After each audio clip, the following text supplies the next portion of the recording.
Est-ce que tu t'es déjà regardé dans le miroir en te disant « je suis horrible, je me reconnais plus, j'étais pas comme ça avant, etc. » Que ce soit après une perte, une prise de poids, un changement hormonal, une période de stress où t'as été un petit peu moins régulière, peu importe, t'as l'impression de pas te reconnaître et tu culpabilises. Eh bien rassure-toi madame, tu n'es pas la seule. Ça arrive à des tas de personnes, ça m'est arrivé et ça m'arrive encore à l'heure actuelle parfois, et c'est normal. Alors aujourd'hui on va en parler et on va en parler vraiment. Tu veux construire la meilleure version de toi-même, autant sur le plan physique que mental? Reste sur cette vidéo ma star, t'es au meilleur endroit. Mindset, sport, alimentation, habitude, ici je t'apprends à tout aligner pour devenir ta version de that girl. On est de nouveau accompagnés pour cette vidéo. Tu veux dire bonjour? Oui, ma fifi.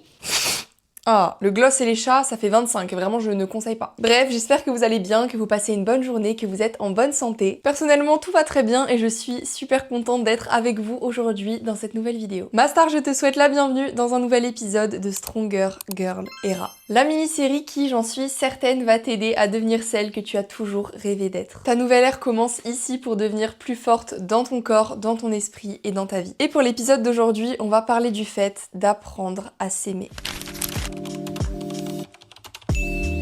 Dans un premier temps, pour démarrer cette vidéo, je voulais déjà vous parler un petit peu de mon expérience personnelle vis-à-vis de ce sentiment de ne pas se reconnaître parce que je l'ai vécu et pas qu'une fois. Et je sais à quel point ça peut mettre un coup, ça peut être difficile de se regarder dans le miroir et de se dire waouh, c'est moi genre. Est-ce que c'est vraiment mon corps? Je me rappelle vraiment de la première fois où j'ai ressenti cette émotion. Et je me rappelle que j'étais bien plus jeune que ça, je devais être en quatrième je pense. Ouais, quatrième ou troisième, je sais plus. Enfin bref, c'était bien il y a 5-6 ans quoi. Et je me rappelle que c'était un moment où je faisais du shopping avec ma maman et dans les cabines d'essayage, mais la descente aux enfers, littéralement. Je me rappelle, je devais m'acheter des pantalons et bah j'essayais les pantalons et je me sentais mais tellement pas à l'aise dedans, tellement plus moi, tellement plus... Je sentais que j'avais plus le corps que j'avais avant, j'avais pris énormément de poids à cette période-là. Et c'est vraiment à ce moment-là que j'ai ressenti cette émotion de qu'est-ce que je suis devenue. Genre vraiment, c'est vraiment ce que je me suis dit dans ma tête, c'est mais qu'est-ce que je suis devenue, genre. Ensuite de cette période-là a découlé du coup tout ce que vous connaissez un petit peu, tout ce dont j'ai déjà un petit peu parlé. Donc voilà, l'anorexie mentale, une grosse perte de poids, j'ai perdu plus de 30 kilos. Après ça, jusqu'à ce que rebelote, je me regarde dans le miroir et je me dis est-ce que c'est vraiment mon corps? Parce que j'avais vraiment perdu énormément de poids, littéralement j'avais la peau sur les os, je pesais je crois 47 kilos pour 1m75. Donc voilà, faites-vous le ratio. Donc voilà, j'étais vraiment devenue très maigre, mes bras faisaient la taille d'une frite, j'avais plus de fesses, j'avais plus de poitrine et je me sentais juste plus féminine, plus rien du tout. J'avais vraiment l'impression d'avoir le corps d'un enfant de 5 ans et ça me mettait tellement mal et c'est à partir de là aussi que j'ai eu ce déclic de il faut que je reprenne du poids, absolument, que ce soit pour ma santé ou pour ma confiance en moi, mon estime personnelle, parce que c'était plus possible, ma féminité en prenait un coup et c'était pas possible. Et la dernière fois en date que je me suis rappelé avoir ressenti ce sentiment, c'était du coup bien après avoir commencé la salle, une fois que j'avais déjà eu pas mal de résultats, que j'avais bien repris du poids, etc. Et là pareil, toujours dans des cabines d'essayage quand je faisais du shopping, je me rappelle j'avais essayé un haut, exactement comme ça, un haut bustier, vous voyez, et je me suis dit purée, est-ce que c'est vraiment mes épaules?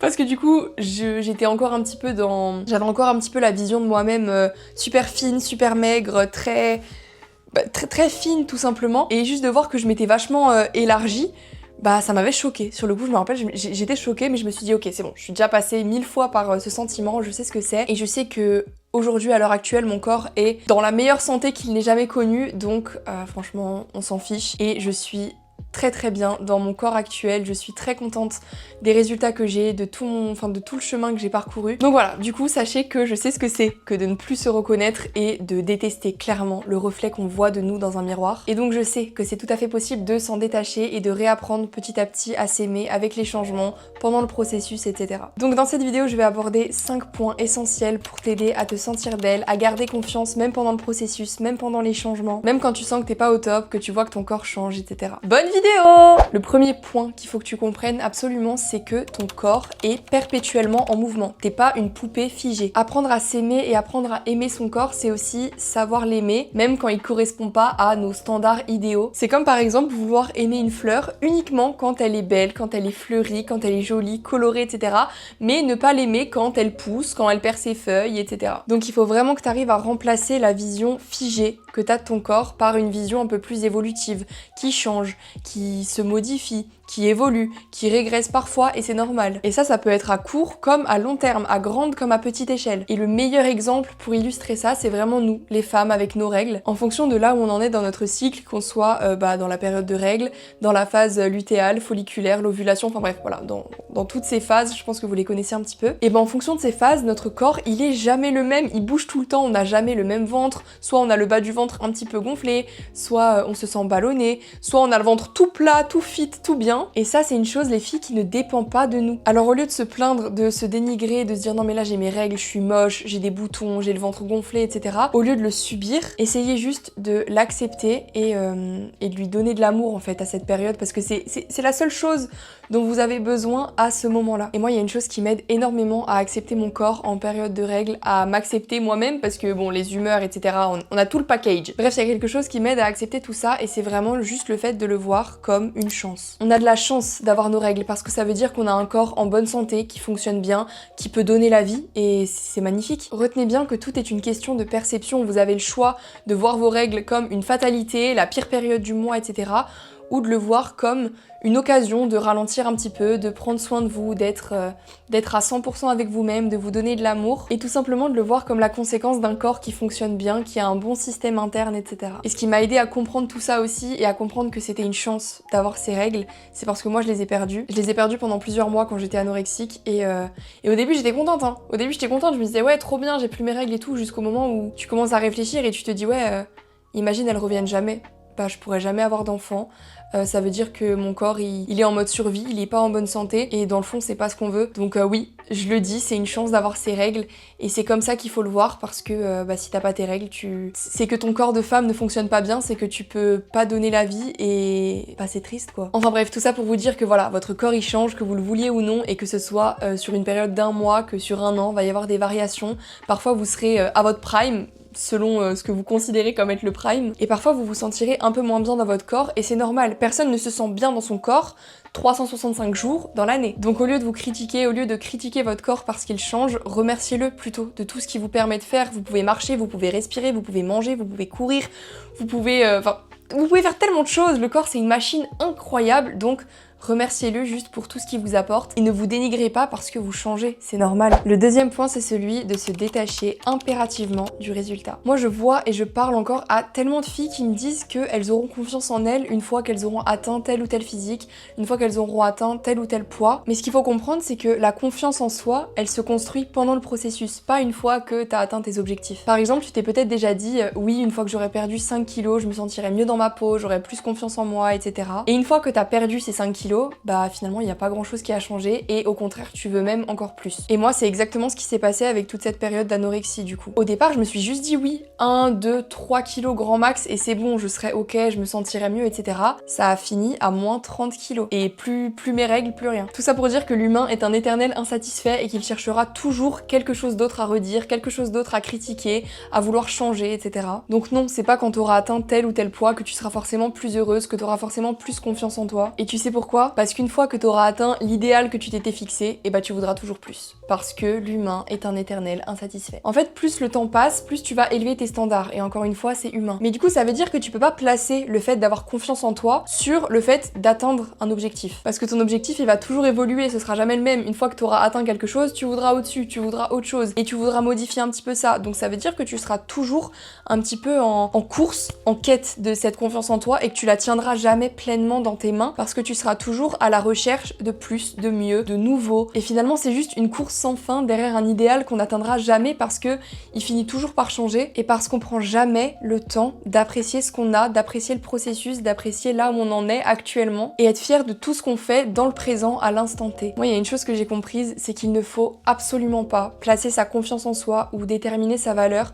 en fonction des circonstances extérieures. Et cette phrase-là, elle illustre parfaitement tout ce que je vous ai expliqué tout à l'heure. Ça correspond juste au fait de se dire constamment je me sentirai bien quand j'aurai ci, quand je ferai ça, quand elle me dira si, quand j'aurai tel ou tel compliment. Et ça c'est horrible parce que ça veut dire que si vous n'avez pas tout ce en quoi vous placez votre confiance, bah vous avez jamais confiance en vous. Gardez en tête que tout doit partir de vous. C'est vous qui décidez d'avoir confiance en vous, d'être fier de vous, même pendant le processus, même quand vous n'avez pas encore atteint l'objectif que vous idéalisez. Donc voilà, détachez-vous absolument du résultat parce que ça va juste vous frustrer et au final vous serez jamais satisfait, vous serez jamais content, vous serez jamais fier de vous. Le troisième point hyper important, c'est de changer votre discours intérieur. Combien d'entre vous se parlent mal sans même s'en rendre compte? Je pense qu'il y en a beaucoup. Mais vraiment des phrases comme je suis trop grosse, je suis horrible, je suis trop nulle à la salle, tout le monde me regarde, je mérite pas d'être aimée, etc. Vraiment, on se rend pas compte à quel point on peut être méchante et vilaine avec nous en fait. Et le truc c'est qu'on banalise trop ça, on banalise trop le fait de mal se parler, d'être exigeant envers soi-même, d'être vraiment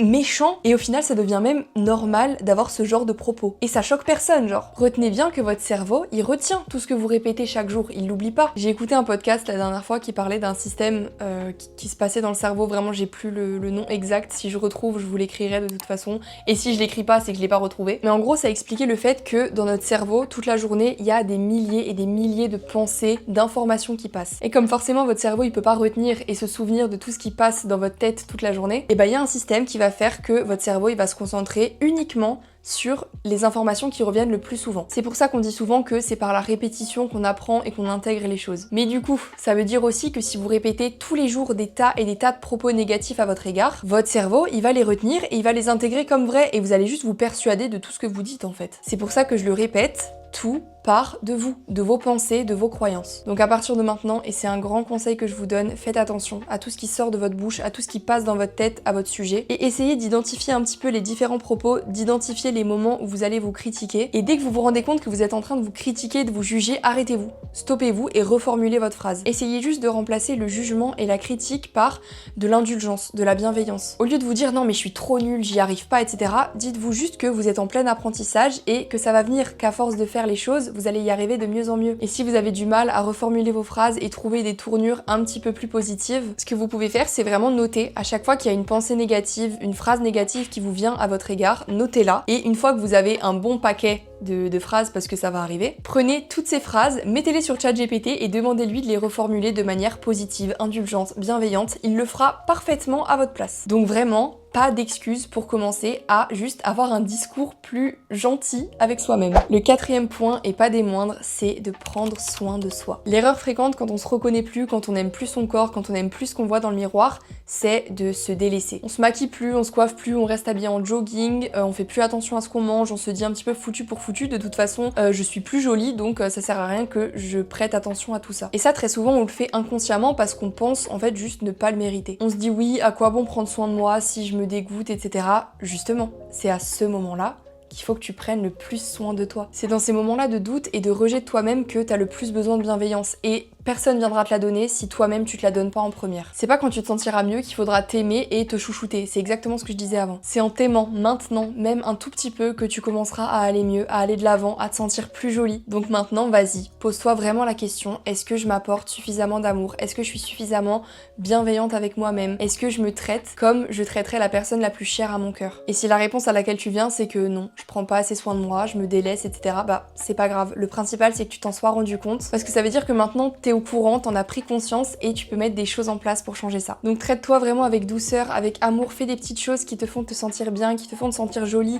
Si c'est le fait de te coiffer, de te maquiller, d'avoir plein d'étapes de skincare, ce que tu veux, tant que ça te fait te sentir jolie et que ça t'apporte de l'amour. Ça peut aussi passer, et je t'y invite, par l'alimentation. Fais-toi des repas que tu aimes, des repas que tu cuisines toi-même et des repas qui vont nourrir ton corps avec l'amour que t'as mis dans tout ce repas, tu vois. Rappelle-toi que tu dois pas t'aimer parce que t'es parfaite. Tu t'aimes parce que tu as décidé d'être ta meilleure alliée avec toi-même, même dans les jours plus compliqués. Le cinquième et dernier point, c'est de redéfinir ta vision et de passer à l'action. Ce qui se passe très souvent quand tu te rends compte que ton corps change, c'est que tu vas t'enfermer dans un sentiment de perte un petit peu. T'apprécies plus le reflet que tu vois dans le miroir, tu te reconnais plus et donc forcément tu te sens déconnecté avec toi-même. Et donc tu passes ton temps à te plaindre, à subir la situation plutôt qu'à réagir. Et c'est normal, c'est un comportement humain encore une fois, mais c'est pas une fatalité et tu peux changer ça. Très souvent, ce qui te manque à ce moment-là, c'est pas de la motivation, c'est juste une vision, un cap, un objectif clair, une ambition, un espoir. Et surtout, un plan d'action réaliste. Donc si t'es dans cette situation, que tu te reconnais plus, que tu te sens plus connecté à toi-même et que t'en as marre de te plaindre, t'en as marre de subir et que c'est le moment de réagir, tu le sens, tu veux changer, prends une feuille, un carnet, un stylo et réécris ta vision. Redéfinis une vision de ce que tu veux. Demande-toi comment est-ce que t'aimerais te sentir dans ton corps, qu'est-ce que t'aimerais changer, qu'est-ce que t'aimerais apprendre à aimer chez toi. Et ensuite, ta vision globale, redécoupe-la en mini-objectifs, en plein de petites actions que tu peux faire pour changer et pour te rapprocher de ta vision. Si par exemple tu veux te sentir plus forte, plus confiante, plus à l'aise dans ton corps, engage-toi à commencer le sport au moins 2 fois par semaine. Si tu veux te sentir plus à l'aise dans tes vêtements, mets uniquement des vêtements qui mettent en valeur ta morphologie. Si tu veux avoir une alimentation plus saine, engage-toi à cuisiner tes repas à la maison, à